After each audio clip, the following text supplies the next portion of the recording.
नदी प्रणालियों को, इसमें नदी सिस्टम को देखेंगे तो नदियों का नाम सुना ही होगा आपने। सबसे पहले बात करेंगे राइन। क्या क्या इसकी विशेषताएं हैं?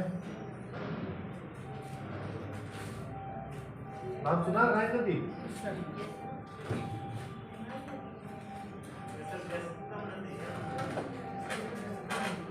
यूरोप की व्यस्ततम नदी है। जब पहले टाइम में हमारे पास परिवहन के साधन नहीं होते थे, है ना, परिवहन के साधन पहले क्या होता था? घोड़ा गाड़ी होती थी या फिर क्या होता था? जानवर, कोई भी, मतलब घोड़ा गाड़ी या फिर जानवर, बैलों का यूज करते थे। तो उस समय जब घोड़ा गाड़ी हर जगह तो यूज नहीं कर सकते थे, तो उस समय पर यूरोप में राइन नदी परिवहन का काम करती थी। कैसे?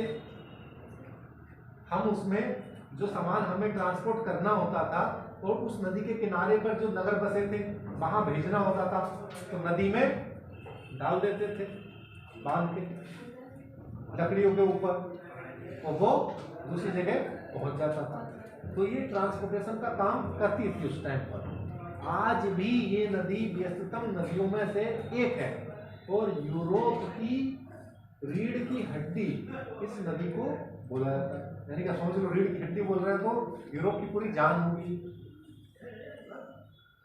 कितने नगर इसके ऊपर बसे होंगे महत्वपूर्ण, कितनों को रोजगार उपलब्ध कराती होगी, ट्रांसपोर्टेशन उपलब्ध कराती होगी। तो इसलिए ये बहुत ही महत्वपूर्ण नदी है। तो इसके बारे में 2-4 पॉइंट्स नोट कर लीजिए। आल्प्स पर्वत की कॉन्स्टेंस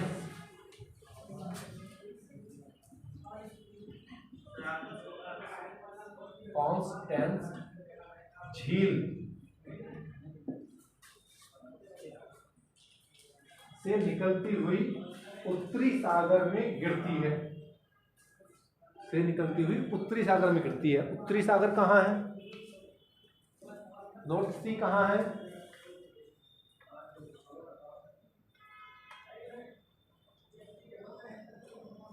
कहाँ है बताओ? नॉर्थ सी कहाँ है? ये है उत्तरी सागर। यहां से निकलती हुई ऐसे ऐसे घूमती घामती यहां जाती है। उत्तरी सागर ये है। उत्तरी सागर की कुछ खास विशेषता?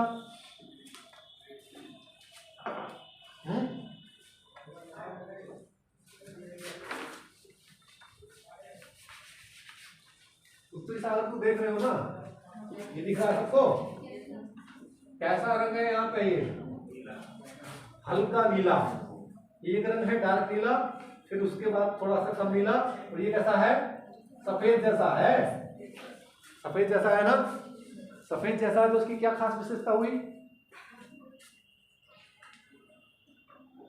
इतनी बार तो बताता हूं मैं क्लास में। गहराई को प्रकट करता है। तो कैसा है ये? जितना ज्यादा नीला उतना ज्यादा गहरा, जितना कम नीला उतना कम गहरा।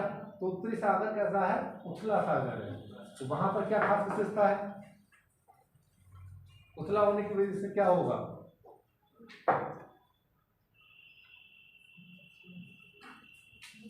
उथला होने की वजह से वहां पर पेट्रोलियम पदार्थ मिलते हैं।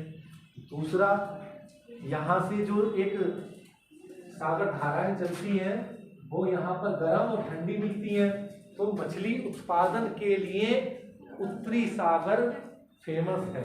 यहाँ पर सर्वश्रेष्ठ किस्म की मछलियों का उत्पादन होता है।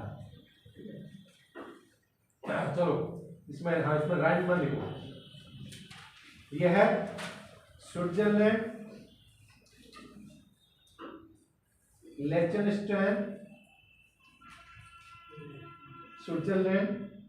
लिechtenstein, ऑस्ट्रिया, जर्मनी, नीदरलैंड से होती हुई भ्रंश घाटी में बहती है।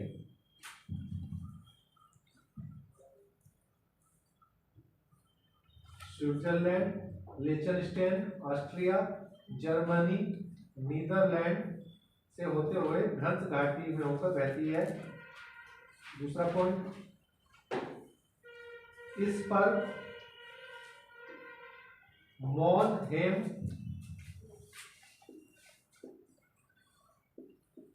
जो महत्वपूर्ण नगर है, मॉनहेम,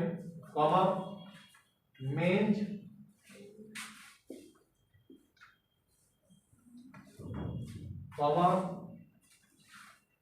कालोन,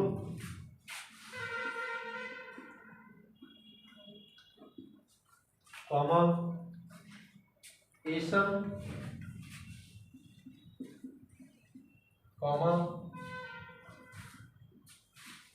फ्रैंकफर्ट,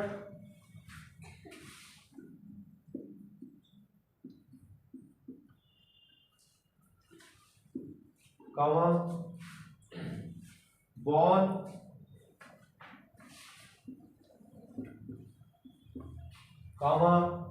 रोटरडम,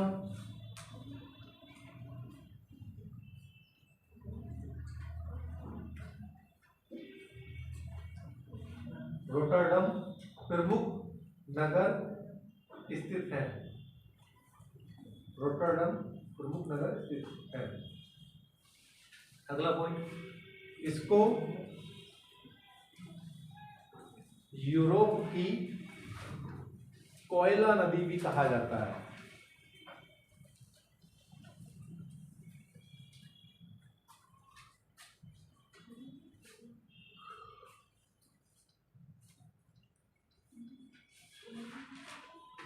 कोयला नदी भी कहा जाता है। क्यों कहा जाता है? जो मैं आपको कहानी बता रहा था, आप लोग जानते होंगे कि यूरोप में कोयले के ट्रांसपोर्टेशन के लिए भी इसको यूज करते थे, है ना। जो मैं बता रहा था ट्रांसपोर्ट करते थे, तो उसमें मुख्य रूप से कोयला भी एक पदार्थ है, इसका ट्रांसपोर्टेशन करते थे। क्योंकि पहले जितनी चीजें चलती थी वो हम किससे चलती थी? कोयले से। ठंडे क्षेत्रों में, यूरोप वाला एरिया ठंडा क्षेत्रों का है, ठंडे क्षेत्रों में तो कोयले की बहुत ज्यादा क्या थी? खपत थी। खाना बनाने से लेके गर्म रखने को, शरीर को, कमरे को गर्म रखने के लिए भी कोयले की जरूरत पड़ती है वहां पर। तो पहले तो ये पेट्रोलियम नहीं पता था ना, और ना ही लाइट थी। ठीक है, इसके बाद आप क्या करेंगे, एक तरीके का इंडेक्स बना लीजिए या पॉइंट्स डायरेक्ट लिख लीजिए ऐसे ही। एक तरफ लिखिए नदी, एक तरफ यहां लिखिए देश, यहां लिखिए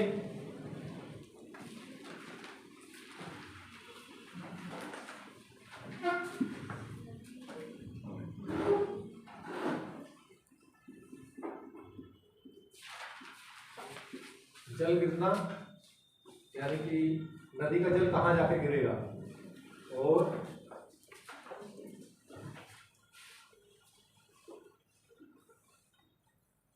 महत्वपूर्ण नगर, मुख्य नगर, ये पॉइंट लिख लीजिए। अब इसमें नंबर 1 फिर इधर को ऐसे लिखिएगा। ठीक है, मैं को नदी, देश, जल कहाँ गिरा रही है अपना, और मुख्य नगर, ये लिखते चले जाइएगा। ठीक है, समझ गए ना बात को? ठीक है, सबसे पहले लिखिए सीन, देश का नाम लिखिए कहाँ? फ्रांस। जल कहाँ गिरा रही है? English channel. और महत्वपूर्ण नगर पेरिस, ये लिख लीजिए महत्वपूर्ण नगर।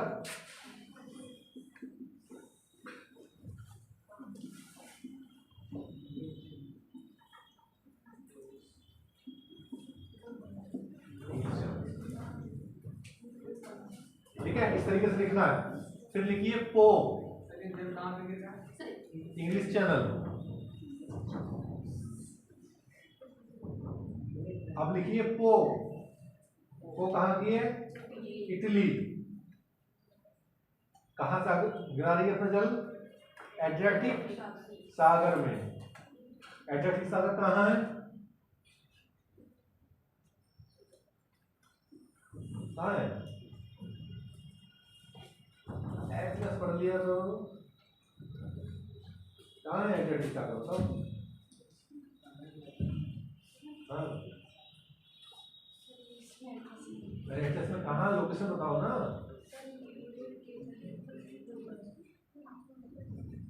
भूमध्य सागर के ऊपर ऐसा बोलो ना। ठीक है हो गया। ओ बात नहीं ओ इटली एड्रियाटिक सागर और मुख्य नगर वेनिस। नाम सुना होगा वेनिस का, देखा है? वेनिस देखा किसी ने? मूवी में नहीं देखा? जो वेनिस इतना खूबसूरत नगरों में आता है, उसमें जो नगर बने हुए हैं उन नगरों के चारों ओर नदियों का पानी ही है, पानी में चलते रहते हैं। मतलब घर में पहुंचने के लिए भी आपको बोट लेनी पड़ेगी। हॉलीवुड की तो जितनी भी मूवीज बनती है उसमें वेनिस का यूज जरूर करते हैं।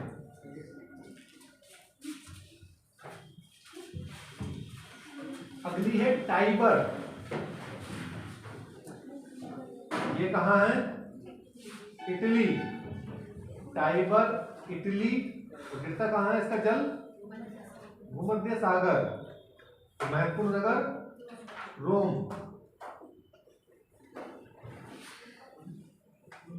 फिर है रोन, रोन नदी। ये कहाँ है? स्विट्जरलैंड और फ्रांस। और जल कहाँ गिराती है? भूमध्य सागर में।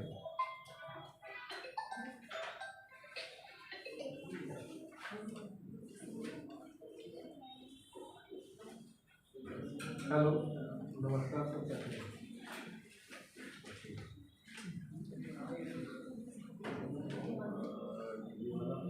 हाँ बिल्कुल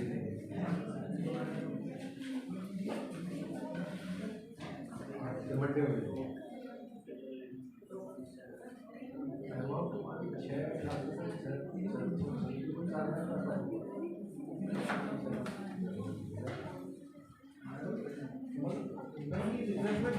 बात यही नहीं है ना, बच्चे कम से तो नहीं देते।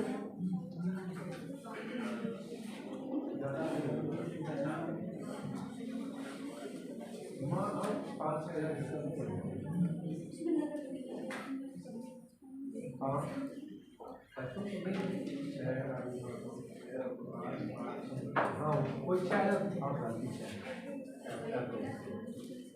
और हमारा भी चाय नहीं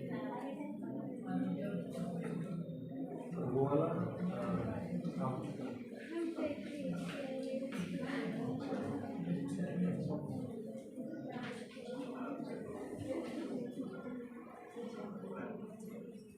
हाँ बच्चों बात नहीं, क्या लिख लिया? स्विट्जरलैंड लिख लिया। भूमध्य सागर लियोन, लियोन। अरे ये तो बता रहा है लियोन फ्रांस में है। फ्रांस में। फिर अगली नदी है टागस। टागस नदी है स्पेन और पुर्तगाल में। स्पेन और पुर्तगाल में। तो एक बार आप लोग इसकी लिस्ट बना के मेहनत करके सही से नोट्स बना लो, फिर आगे ये काम देंगे। जैसे देखो इसमें ये पहले लिखा हुआ काम है ना, देखो उसी का उसका काम आ रहा है। तो आप लोग क्या करते हो, एक यहाँ लिख दिया, वहाँ लिख दिया, उसमें लिख दिया, ऐसा मत करो। एक समराइज बना लो, हमेशा मदद करेगा। कागज इसमें जो नए बच्चे हैं तुम लोग को लिखते चले जाना, छोड़ना नहीं। स्पेन, पुर्तगाल और अटलांटिक सागर में इसका जल गिर रहा है। और महत्वपूर्ण नगर लिस्बन। किसकी कैपिटल है? लिस्बन किसकी कैपिटल है? पुर्तगाल। आज आप लोगों को होमवर्क है, कल पूरे वर्ल्ड में जितने भी महत्वपूर्ण देश हैं उन देशों की कैपिटल सभी याद करके आओ। सब एक एक से सुनूंगा मैं। फिर है अगला वेजर, वेजर जर्मनी, उत्तरी सागर, महत्वपूर्ण नगर ब्रोमेन।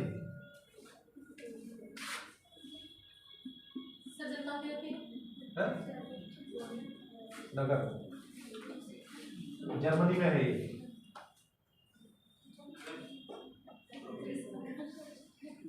वेजर जर्मनी, उत्तरी सागर, ब्रोमेन। फिर है अगली नदी एल्ब, एल्ब,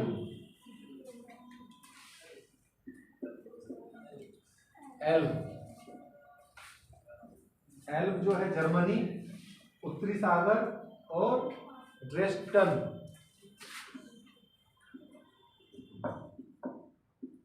ड्रेस्टन।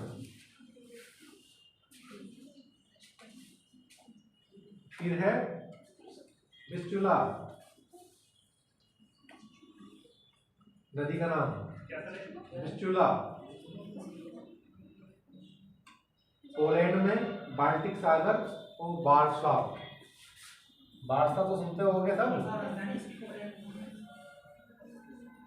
वार्सा की संधि हिस्ट्री में तो बहुत यूज होता है ये। देश और जल लिखना, देश और जल लिखना दो काम करते हैं।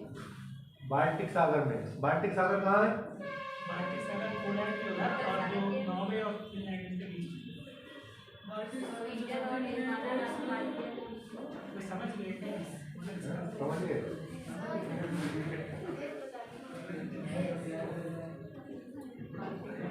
इसका पोलैंड। बातें नहीं करो बच्चों, देखो लिखते चले जाओ बस। ये लिख लो, उसके बाद फिर अगला है क्या करूँ? पोलैंड, बाल्टिक सागर और वार्सा, ये महत्वपूर्ण नगर है ये। फिर है ओडर, नदी का नाम ओडर, जर्मनी, बाल्टिक सागर, स्टेटिन, स्टेटिन ये नगर है। ऑर्डर जर्मनी, बाल्टिक सागर, स्टेटिन। फिर आती है वोल्गा, वोल्गा क्या खास विशेषता है इसकी? यूरोप की सबसे लंबी नदी है वोल्गा। ये है रसिया, अपना जल गिराती है कैस्पियन सागर में। और वोल्गोग्राद, हाँ वोल्गोग्राद इस पे महत्वपूर्ण नगर है। वोल्गोग्राद, वोल्गा, रसिया, कैस्पियन सी, वोल्गोग्राद। और एक पॉइंट और इसमें एक्स्ट्रा लिख लेना, यूरोप की सबसे लंबी नदी यही है।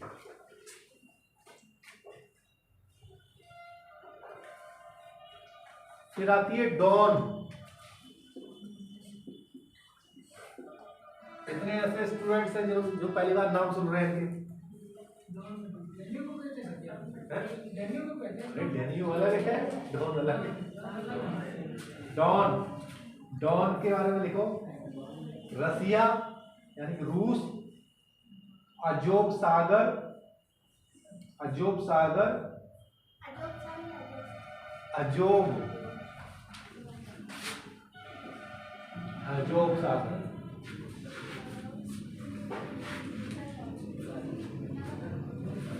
अजोब सागर। और महत्वपूर्ण नगर रोस्टोव, रोस्टोव।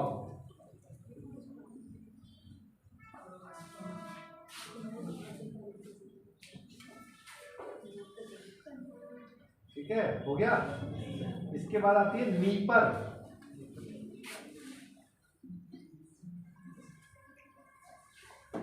इंग्लिश में डी से लिखा होगा इसका नाम।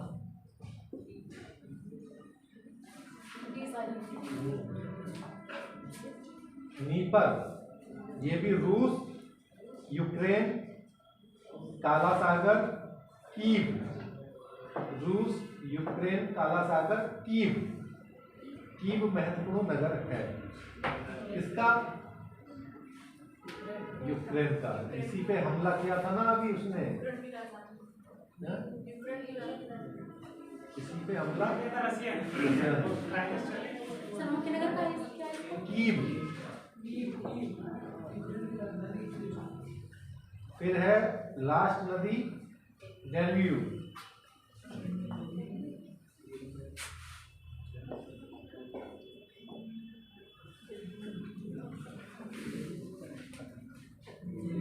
इसमें लिख लो जर्मनी,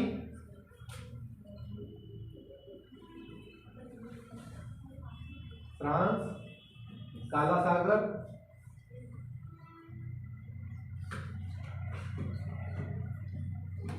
ये बेसिकली 8 देशों में होकर बहती है। जर्मनी, फ्रांस, काला सागर, इस पे महत्वपूर्ण नगर कई सारे हैं जो महत्वपूर्ण है, सबका नाम लिखवाएंगे। नदी क्या बोली थी सर, कैसे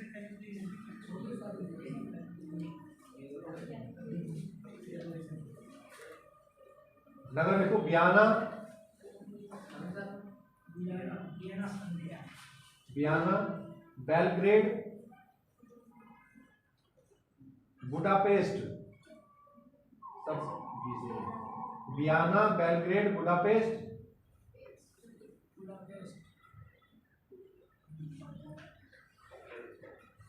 ठीक है, ये महत्वपूर्ण नगर है। तो ये इसकी नदियां हैं, इनके नदियों के हालांकि जितना पॉइंट इस पे आने का था वो मैंने बता दिया है। अब आप क्या कर सकते हैं, घर पे जाके ये नदी किस किस देशों से होकर गुजरती हैं उसको और इस लिस्ट में ऐड कर देना, ठीक है, कि ये नदी इन देशों से, मैंने एक देश का नाम लिखवाया जहां से उद्गम है, लेकिन और भी देश है जिसमें ये घूम रही है, तो वो कौन कौन से देश है वो आप लोग क्या करोगे, घर से जाके इसमें ऐड कर देना, वो ऐड ऑन हो गया आपका। कुछ मेहनत अपने आप भी करनी चाहिए, जब करोगे तो क्या होगा, याद हो जाएगी कि नदी कहां कहां से चल रही है।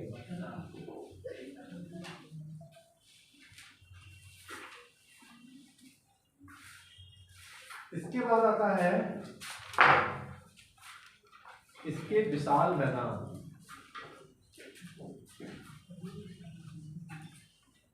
जिसको बोलते हैं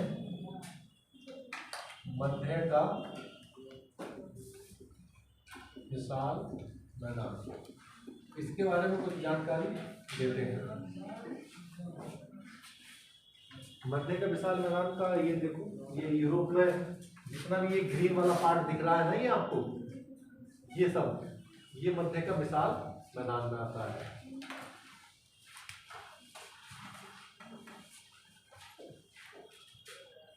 तो ये इसके बारे में कुछ पॉइंट्स है वो नोट कर लीजिए। दक्षिणी पूर्वी इंग्लैंड से लेकर रूस तक फैला है, दक्षिणी पूर्वी इंग्लैंड से लेकर यहां से लेकर पूरा रूस तक फैला है, इंग्लैंड से लेकर रूस तक फैला है।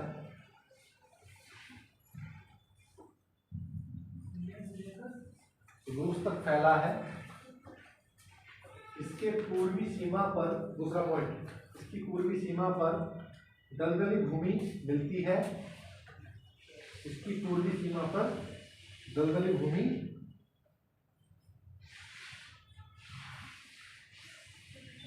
मिलती है।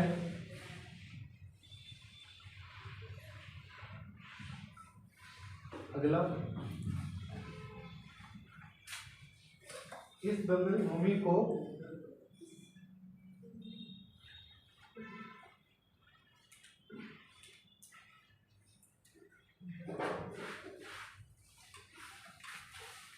पीरियड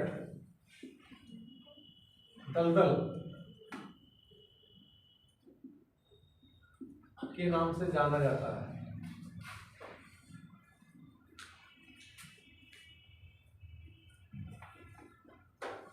अगला पॉइंट, इस मैदान पर सीन, राइन, बेसर, एल्ब, सीन, राइन, बेसर, एल्ब आदि नदियां बहती हैं। सीन, राइन, बेसर, एल्ब आदि नदियां बहती हैं।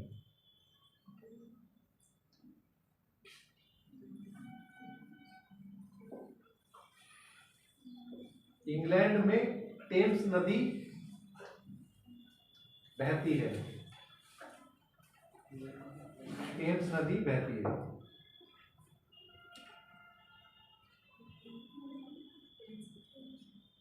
राइन कहाँ पे? अभी तो बताया तुमको राइन। क्या टेम्स ज्यादा बिजनेस वाली तो नहीं होती, उसके क्या नाम व्यापारिक दृष्टिकोण से राइन वाली ज्यादा बिजी रहती है या फिर टेम्स? राइन तुम लेट आए हो ना, राइन खत्म हो गई थी। अभी तो ऐसा खत्म नहीं। राइन खत्म हो गई थी, तुम लेट आए हो। राइन के बारे में बताया नहीं है? राइन के बारे में ज्यादा बताया है, उसके बारे में तो 4-5 पॉइंट लिखवाया है। राइन को यूरोप की रीढ़ की हड्डी बोलते हैं। वो वहाँ की सबसे मेन नदियों में है, जिसको कोयला नदी भी कहते हैं। परिवहन का मुख्य साधन है, वहाँ पर स्रोत है वो, जिसमें परिवहन का यूज करते हैं। और क्या था?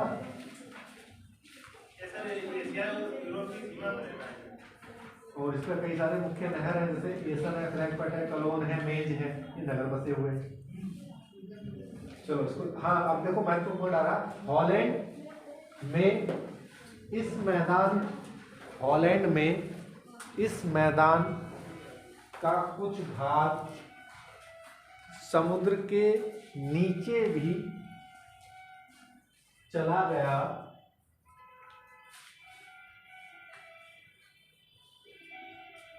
जिस कारण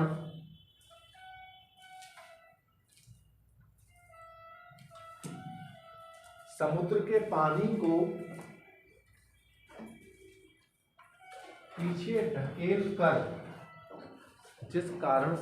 पानी को पीछे ढकेल कर रहने योग्य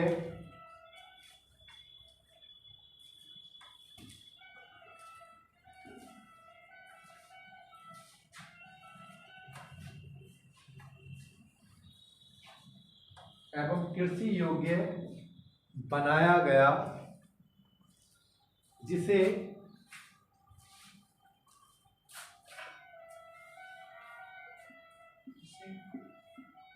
पोल्डर कहते हैं। मैं पहले भी इस बारे में बता चुका हूं आप लोगों को। समुद्र के किनारे उन्होंने नीदरलैंड्स वालों ने बना दिया। वहां क्या हुआ है, ये देखो नीदरलैंड ये है, इस तरीके से है पानी में, ये दिख रहा है, देखो ये है, ये दिख रहा है, ये जो है ये ही नीदरलैंड है। तो इन्होंने समझ लो कि ये नीदरलैंड है। देखो ध्यान करो, इधर क्या है, ये पूरा समुद्र है, ठीक है, ये भी समुद्र के अंदर डूबा हुआ है, समुद्र के अंदर डूबा हुआ था, जो बात बता रहे हैं। तो इन्होंने क्या किया, जो समुद्र के अंदर पानी था, ये समुद्र के अंदर था, मतलब पहले समुद्र के अंदर था, यहां पर इन्होंने बाड़ लगा दी,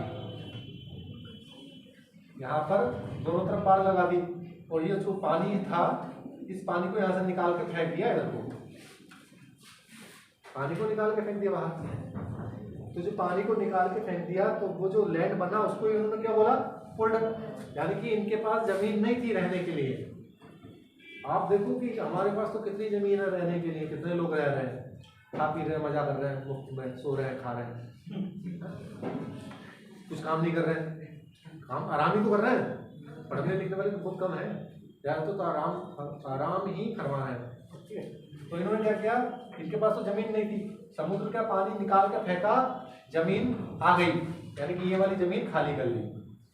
और जो जमीन खाली कर ली, इसको क्या बोले, पोल्डर बोलते हैं। और ऐसा ही नहीं है, लगातार कर रहे हैं, समुद्र को खाली कर रहे हैं। ये यहां पर क्या किया इन्होंने, टरबाइन लगा दिए। काय की टरबाइन, विंड टरबाइन। जब समुद्र के पास में कभी गए हो, नहीं गए हो, जब कभी जाओगे तो देखोगे, समुद्र के पास जब हम रहते हैं तो बहुत हवा बहुत तेज तेज चलती है। कौन सी हवाएं चलती हैं,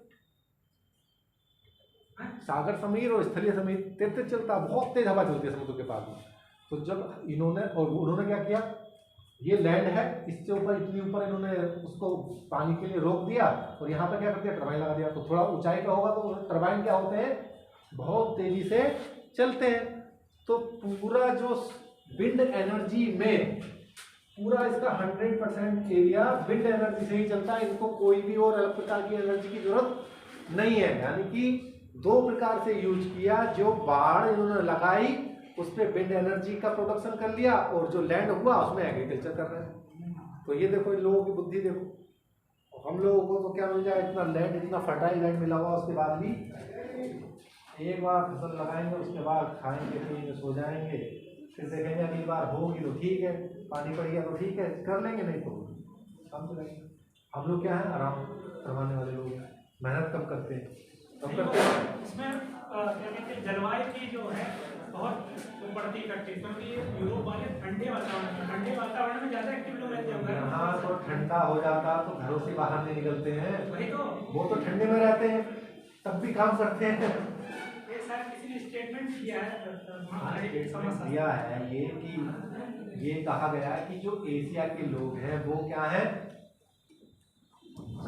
आराम फरमाने वाले लोग, ये काम चोर होते हैं। उन्होंने बोला काम नहीं करना पसंद करते, इनको मुफ्त में कुछ मिलता रहे, कहा है। तो आप लोग क्या करने वाले हो, तुम्हें नींद आ रही है, देखो आराम फरमा रही है।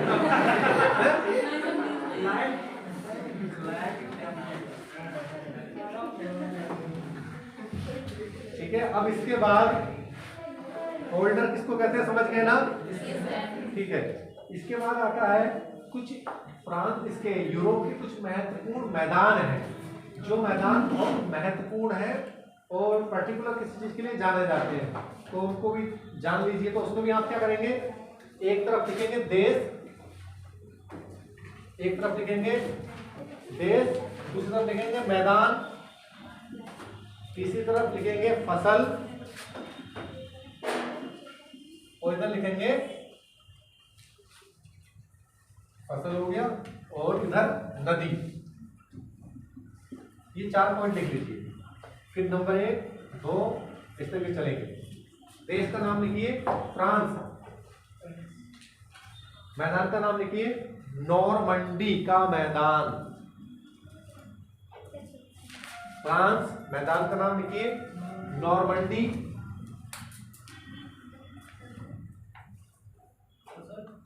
फसल गेहूं,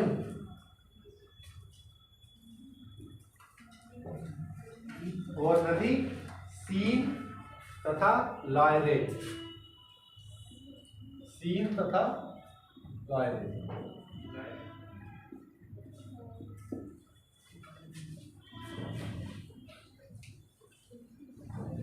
तो नॉर्मंडी का जो मैदान है फ्रांस में है, बहुत महत्वपूर्ण मैदान है। जैसे अपने यहाँ गंगा का मैदान है ना, ये गंगा के मैदान में हम क्या करते हैं, उच्च प्रोडक्शन लेते हैं, है ना, गेहूं का। तो ऐसे ही वहां पर नॉर्मंडी का मैदान है। तो कहाँ पर है नॉर्मंडी का मैदान, फ्रांस में, याद रखना। फिर है जर्मनी, जर्मनी सैक्सोनी का मैदान,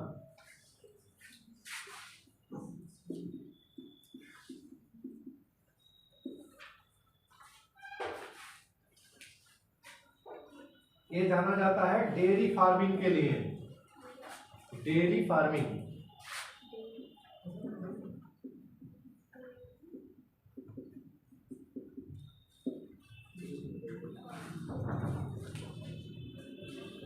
और उधर नदी एल्ब, वेसर, राइन, ये नदियां गुजरती हैं, एल्ब, वेसर और राइन, राइन। फिर आइए तीसरे नंबर पे इटली, तीसरे नंबर पे इटली,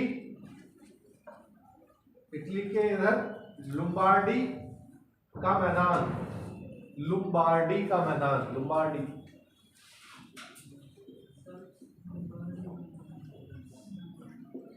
लुम्बार्डी का मैदान,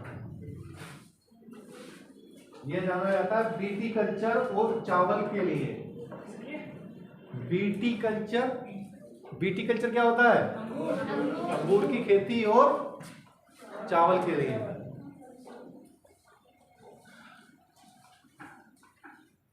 और मुख्य नदी है इसका पो।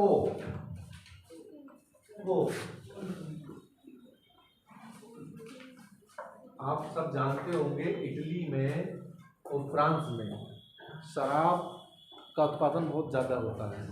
क्यों? क्योंकि यहाँ पर विटीकल्चर होती है, अंगूर की खेती है, और ज़्यादातर शराब किससे बनती है? अंगूर से बनती है ना? पी है क्या अंगूर वाली? देखी है आपने शराब बनती हुई? हाँ देखिए, मेरे यहाँ तो लगा है, क्या कहते हैं इसको, पिछले अरे तुम्हारे यहाँ तो अभी एक पकड़ा गया था नीचे जमीन के भीतर, उसका कुआं लगा रखा था। लगा रखा था ना, अभी पकड़ा गया था हरदोई में। हरदोई में एक अभी यही कहीं पकड़ा था, हैंडपंप से शराब निकालते थे, नीचे उसने कुआं लगा रखा था। हाँ, तो यहाँ तो जरा किसकी शराब बना लेते हैं?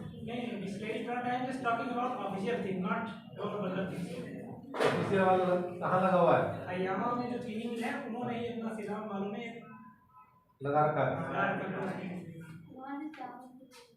यहाँ भी बनाई जाती है। यहाँ बेसिकली अंगूर का कम यूज करते हैं और चीज़ों का यूज ज़्यादा करते हैं। गोवा में बनाई नहीं जाती है, वहाँ मंगाई जाती है।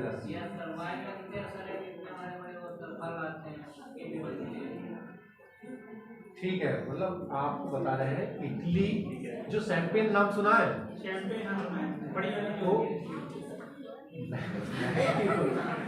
महंगी होती है, अच्छी खासी। जब कोई पार्टी होती है तो उसको खोलते हैं, देखा होगा।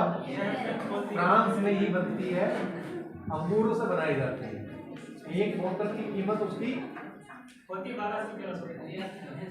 नहीं, लाखों में होती है।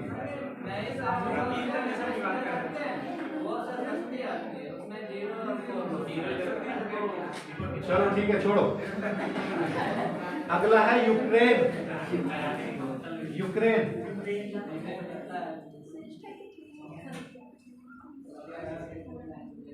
यूक्रेन में स्टेपी का मैदान, स्टेपी,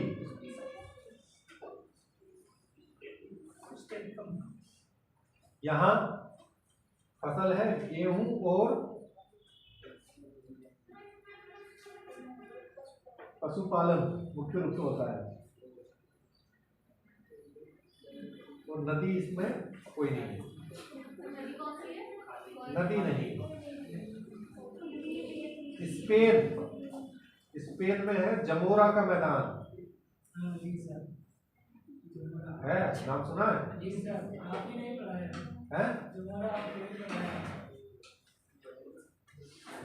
यहाँ भाई क्या होता है? गेहूं।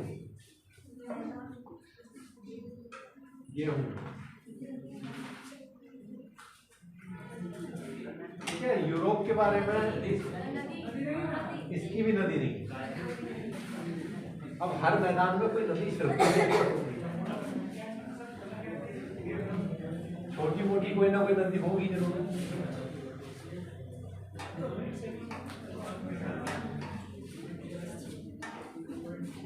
ठीक है, ये यूरोप का फिजिकल पार्ट हो गया। अब यूरोप के फिजिकल पार्ट के बाद चलेंगे हम एशिया के फिजिकल पार्ट पर। यूरोप थोड़ा सा तुलनात्मक रूप से अवलोकन कठिन था, क्योंकि इसमें देश क्या है, ज्यादा है, छोटे छोटे देश हैं।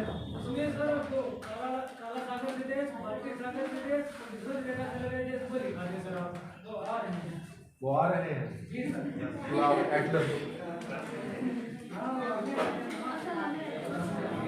बात है नहीं, लिख लो, लिखो। बाल्टिक सागर से सीमा बनाने वाले देशों के नाम। बाल्टिक सागर से सीमा बनाने वाले देशों के नाम। बाल्टिक,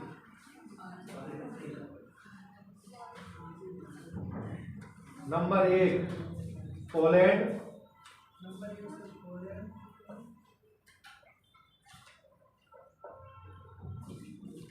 नंबर 2 कालिनग्राड, ये रूस ने नया कब्जा किया है, स्टालिनग्राड। नंबर 3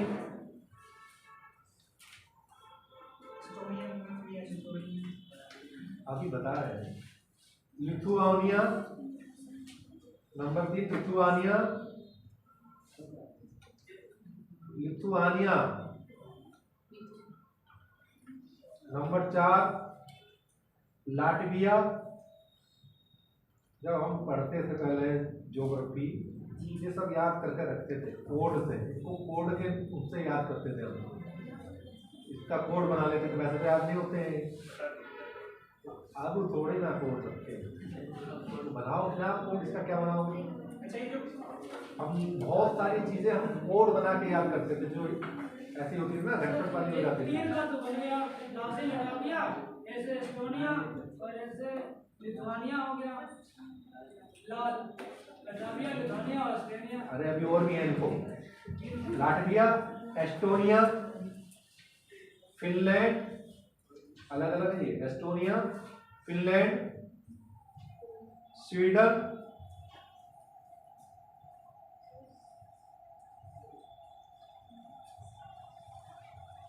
जर्मनी और डेनमार्क। वो डेनमार्क।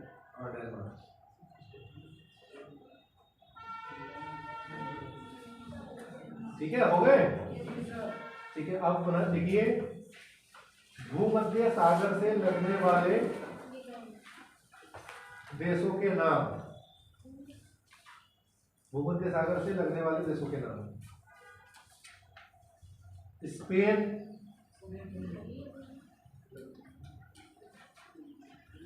स्पेन, फ्रांस, इटली,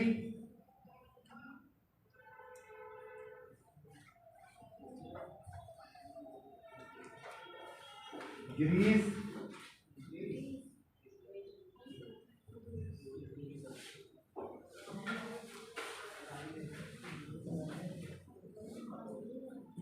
और बेसिकली ये थोड़ा सा तुर्की भी आ रहा है, तुर्की भी लिख लो।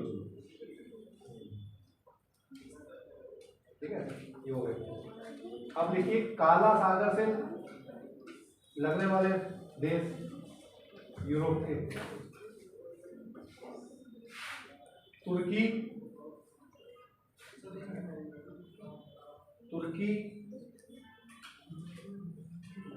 बुल्गारिया,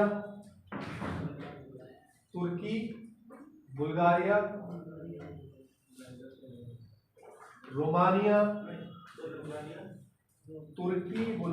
रोमानिया, माल्डो, नहीं ये नहीं है, यूक्रेन और रूस। तुर्की, बुल्गारिया, रोमानिया, यूक्रेन, रूस।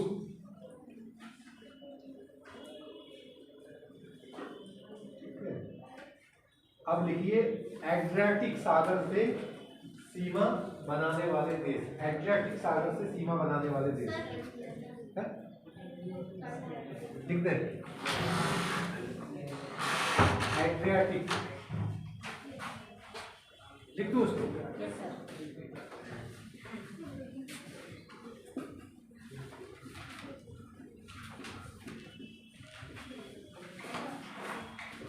एड्रियाटिक सागर से सीमा बनाने वाले देश लिखो: इटली,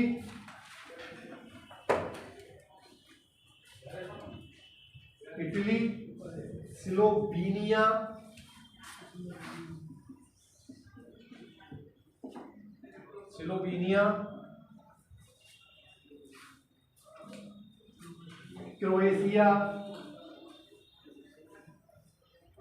क्रोएशिया,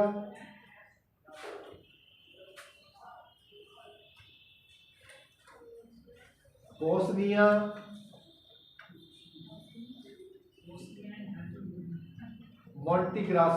मोंटीनीग्रो,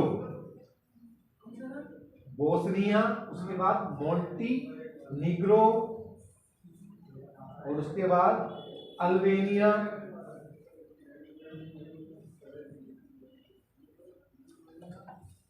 बस इतने ही। ठीक है, अब उत्तरी सागर से बोल लो, उत्तरी सागर से सीमा बनाने वाले देश, कैस्पियन सागर तो नहीं बचे, कैस्पियन से तो ज्यादा नहीं है। उत्तरी सागर से सीमा लगाने वाले नंबर 1 यूनाइटेड किंगडम यानी कि यूके। उत्तरी सागर से सीमा बनाने वाले नगर, number 1 UK, number 2 France, number 3 Belgium, France Belgium, number 4 Netherland, number 5 Germany, number 6 Denmark, number 7 Sweden, number 8 Norway.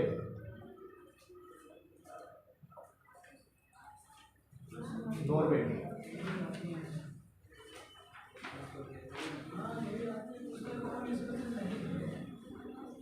हाँ वो पूछता है। नॉर्वे हो गया। अब लगा लो कैस्पियन सागर से सीमा बनाने वाले देश, कैस्पियन सागर का वो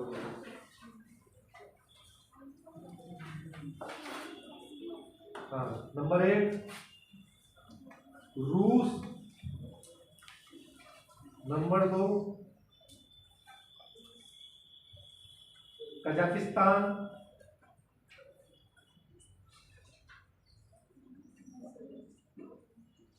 काला सागर तो लिखवा दिया क्या?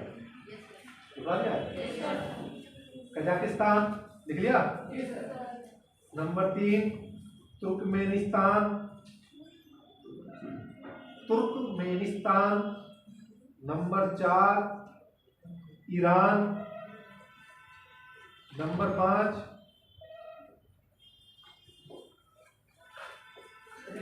अजरबैजान।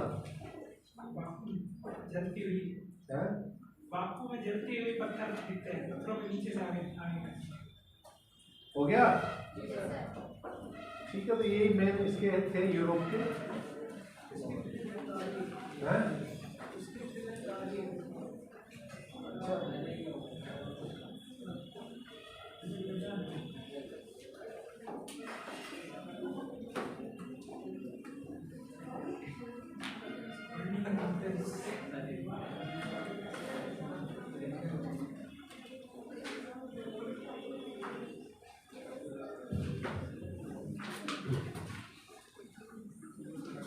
इसके बाद बात करते हैं एशिया की।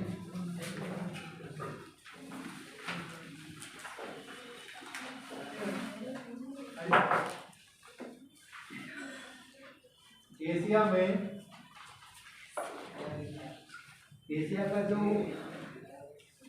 सबसे ऊंची पर्वत चोटी है वो सब जानते होंगे, है ना, इनको लिखने की जरूरत नहीं है, सुन लो। कौन सी है बच्चों? इधर नए वाले, एशिया की सबसे ऊंची पर्वत चोटी कौन सी है बताओ? माउंट, नहीं पता? पता लगा, माउंट एवरेस्ट। ठीक है, तो बताने की होती है। और सबसे बड़ी झील कौन सी है? कैस्पियन सी। ठीक है, तो अब हम बात करते हैं इसका। एशिया को हम 2-3 भागों में बांट लेते हैं, पूर्वी एशिया और फार ईस्ट एशिया। पूर्वी एशिया में इसमें चीन, जापान, भूटान, उत्तरी कोरिया, मंगोलिया, ताइवान, इन सबको बोलकर पूर्वी एशिया। फिर फार ईस्ट एशिया, फार ईस्ट एशिया में जो नीचे वाले हैं मलेशिया, साउथ ईस्ट एशिया, यानी कि कुल मिलाकर जो एशिया है हम उसको कई भागों में डिवाइड कर देते हैं। देखो ये हो गई पूर्वी एशिया, साउथ ईस्ट एशिया, दक्षिणी एशिया, 3 पार्ट में इनको डिवाइड करते हैं। ठीक है, और इन्हीं को फार जो ये पूर्वी है इसको ही फार ईस्ट एशिया भी बोलते हैं, इसको दक्षिणी एशिया, और ये दक्षिणी एशिया। बात समझ रहे हैं? नहीं समझ रहे? 3 टर्म यूज करते हैं, फार ईस्ट एशिया जिसमें चीन जापान वाला एरिया आ जाएगा, फिर आता है साउथ ईस्ट एशिया, इसमें जितने भी ये वाले हैं, फिलीपींस है, वियतनाम है, ये सब ये वाले जितने भी आएंगे, इंडोनेशिया वाला, ये सब इसमें आ जाएगा। फिर साउथ एशिया, साउथ एशिया में ये वाला पार्ट आ जाएगा, भारत है, बांग्लादेश है, भूटान है, ये सब इसमें आ जाएंगे। ठीक है, तो इस तरीके से इनको एशिया को डिवाइड कर लेते हैं। अब एशिया जो शुरू होता है इसका लॉन्गिट्यूड और लैटिट्यूड की बात करें तो 10 डिग्री साउथ से लेकर 80 डिग्री नॉर्थ तक इसका विस्तार है। 25 डिग्री ईस्ट से लेकर 170 डिग्री वेस्ट तक इसका लॉन्गिट्यूडनल, ये लॉन्गिट्यूड है, ये लैटिट्यूड है, विस्तार है।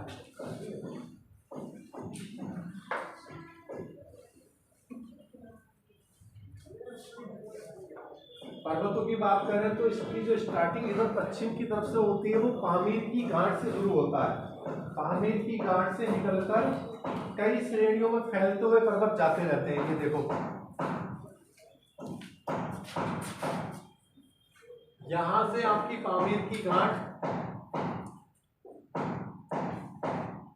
शुरू हो जाएगी और यहां से इधर को फैलेंगे, इधर को फैलेंगे, इधर को फैलेंगे, इधर को फैलेंगे। तो पामीर की घाट से निकलकर ये कई दिशाओं में पर्वत इसके जाते हैं, जिनको कई नामों से अलग अलग बुलाते हैं। पहला है नंबर एक है कुन-लुन पर्वत।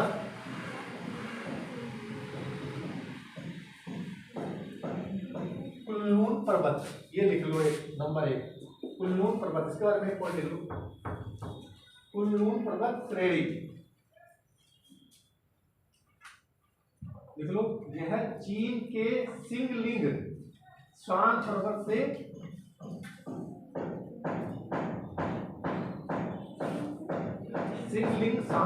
से जाकर मिलता है।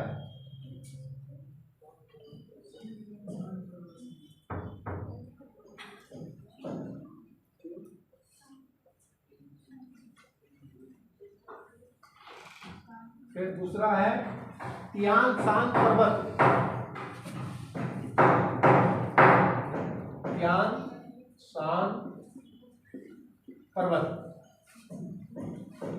तियान शान पर्वत जो है, जो पामीर, इसको लिखो, पामीर की घाट से उत्तरी पूर्वी भाग में स्थित है तियान शान। इनको एटलस पे देख लेना, एटलस में सब मिल जाएंगे। पामीर की घाट से उत्तर पूर्वी भाग की ओर स्थित है।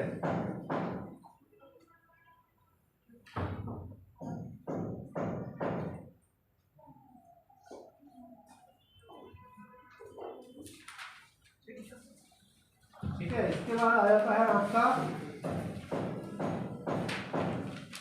तिब्बत का पठार। एशिया जो है वो सबसे डिफिकल्ट याद करने के मामले में रहता है। एशिया सबसे आसान दक्षिणी अमेरिका, ऑस्ट्रेलिया, अफ्रीका, फिर उत्तरी अमेरिका, फिर यूरोप, सबसे डिफिकल्ट में ये एशिया। नहीं तो सर, जो वहाँ का निवासी है उसको खटखटे लगता है, हम तो ऐसे ही लगता है क्योंकि यहाँ चीजें रखी हुई हैं सारी, पामीर का पठार या किसी नदी हिमालय वाले, डिफिकल्टी लेवल ज्यादा है इसका। बच्चों बात क्या करो, तिब्बत का पठार देखो, जैसे हिमालय तथा कुन-लुन पर्वत के मध्य में स्थित है। हिमालय और कुन-लुन पर्वत के मध्य में ये है ना तिब्बत, ये कुन-लुन शान ये है और ये हिमालय है। इन दोनों के बीच में ये तिब्बत का पठार है। हिमालय और कुनलुन पर्वत के मध्य में स्थित है। इसकी औसत ऊंचाई 4000 मीटर से अधिक है।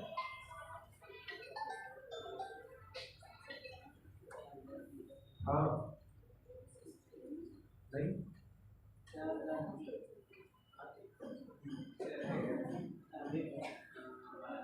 बातें नहीं करो बच्चों। 4000 मीटर से अधिक है। अगला, इसको विश्व की छत माना जाता है। अगला,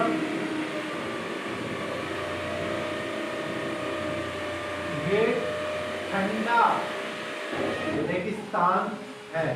ठंडा रेगिस्तान, गर्म रेगिस्तान देखा होगा, ठंडा।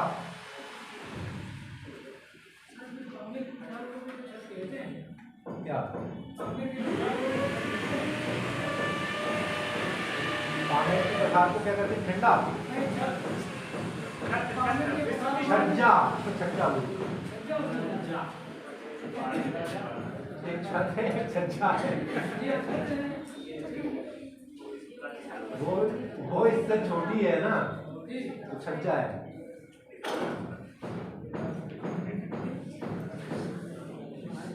ठीक है, अगला पॉइंट देखो, बात तो नहीं करो, एक तो वैसे आवाज नहीं आ रही है।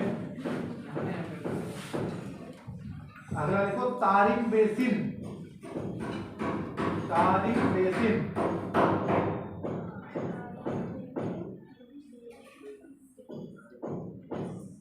इसमें देखो, दक्षिण में कुल्लू की मुख्य शाखा तथा उत्तर में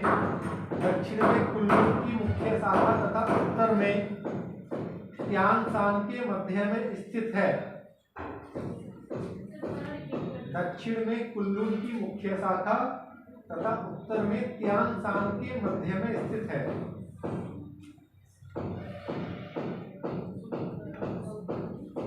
तारिम बेसिन। फिर अगला है साईदाम बेसिन।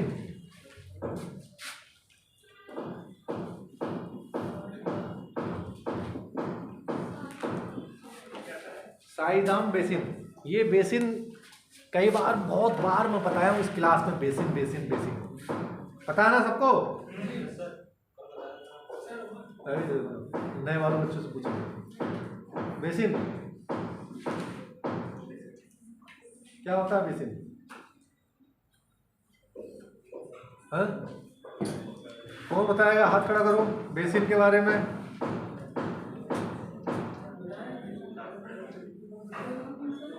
बताओ।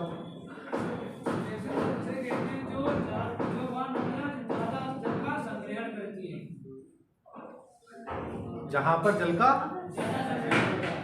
संग्रह करती है। बैठ जाओ। और कोई?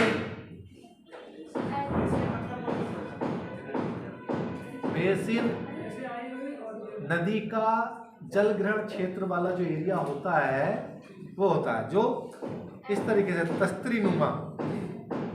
नदी देखी है ना, गए हो नदी पे? तो नदी का जो गहरा वाला हिस्सा होता है वो नदी का बेसिन होता है।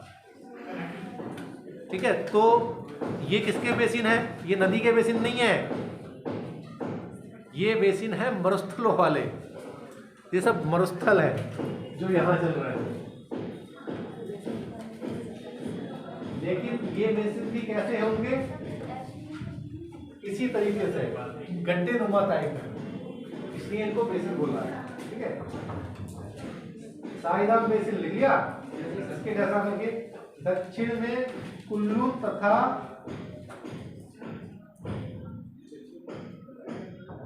अल्टाई टांग, दक्षिण में कुल्लू तथा अल्टाई टांग तथा उत्तर में नानसन पर्वत के मध्य में स्थित है। दक्षिण में कुल्लू तथा अल्टाई टांग और उत्तर में नानसन पर्वत के मध्य में स्थित है।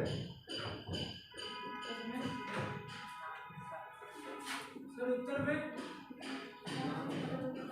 अभी बता रहा हूँ। फिर है जुंगेरी, हाँ क्या उत्तर में नानसन पर्वत के मध्य में स्थित है। ये बेसिन पूछे जाते हैं, तो भी ध्यान से जैसे लिखवा रहा हूँ वैसे लिख लो, वहां दे देगा जुगेरियन बेसिन, साइडम बेसिन, तारिक बेसिन दे देगा।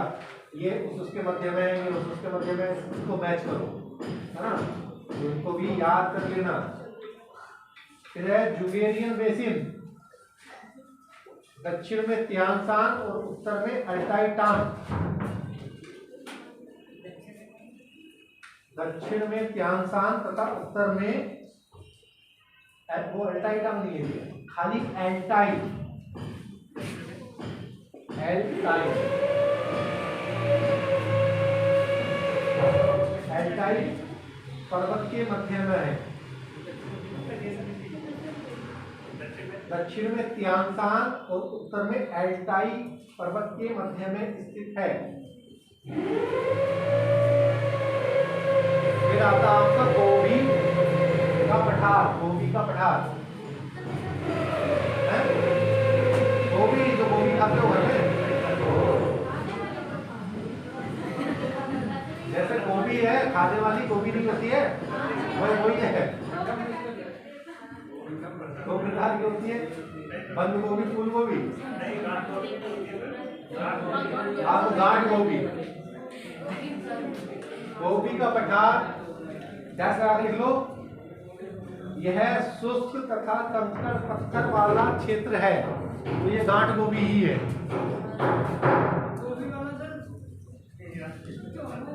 गोभी का मरुस्थल शुष्क कंकड़ पत्थर वाला क्षेत्र है। फिर आपका लोयस का पठार,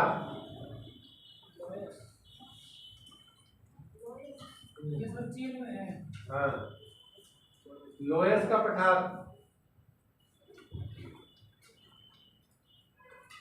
लोयस को जानते होगे सब लोग, नहीं जानते हो तुम लोग तो बहुत छोटे छोटे बच्चे।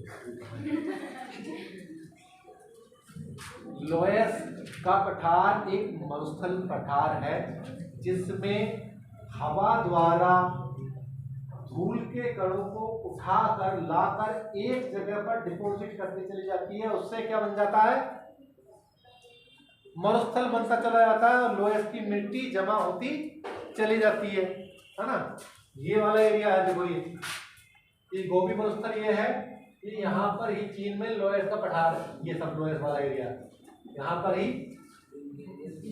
हवा आई उड़ती उड़ती यहाँ पर डिपॉजिट कर दिया, फिर आई उड़ती उड़ती फिर डिपॉजिट कर दिया, तो इस तरीके से क्या बन गया, ये पठार जैसा बन गया। लोयस का मैदान भी है, ठीक है, इसमें लिख लो एक पॉइंट, लोयस हवा द्वारा लाई गई महीन कणों से निर्मित मरुस्थलीय निक्षेपित मृदा है। हवा द्वारा लाई गई महीन कण युक्त मरुस्थलीय निक्षेपित महीन कण मरुस्थलीय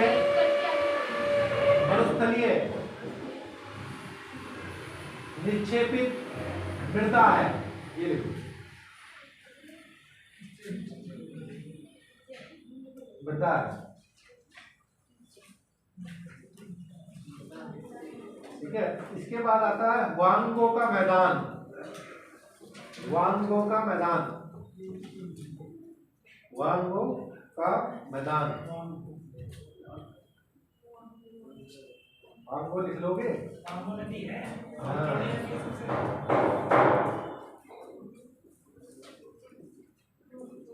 इसमें लिखो विश्व का सबसे उपजाऊ मैदान है, वांगो का मैदान विश्व का सबसे उपजाऊ मैदान है। दूसरा पॉइंट, इसको पीला मैदान भी कहते हैं।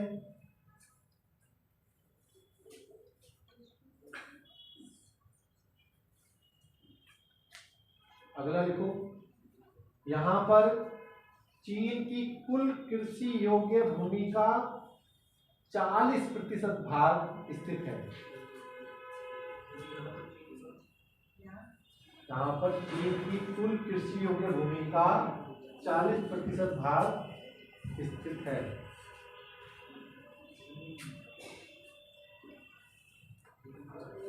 अगला है यांगसी कियांग का मैदान। यांगसी कियांग का मैदान। किसी क्या है यांगसी कियांग। यांगसी कियांग का मैदान। इसमें लिखो, यह चीन का जनसंख्या की दृष्टि से सघन क्षेत्र है। यह चीन का जनसंख्या की दृष्टि से सघन क्षेत्र है।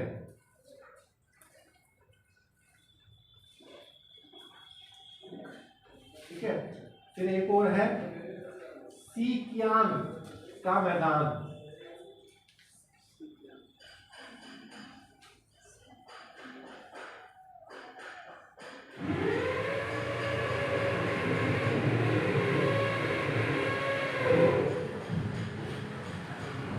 चीन के पूर्वी भाग में स्थित है, सीकियांग नदी के क्षेत्र में।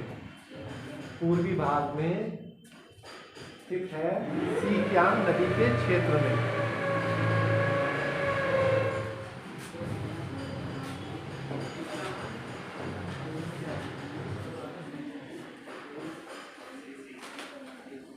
चलो इतना ही बहुत हो गया आज का। आगे लिखते लिखते तुम लोग भी बोलते बोलते थक गया।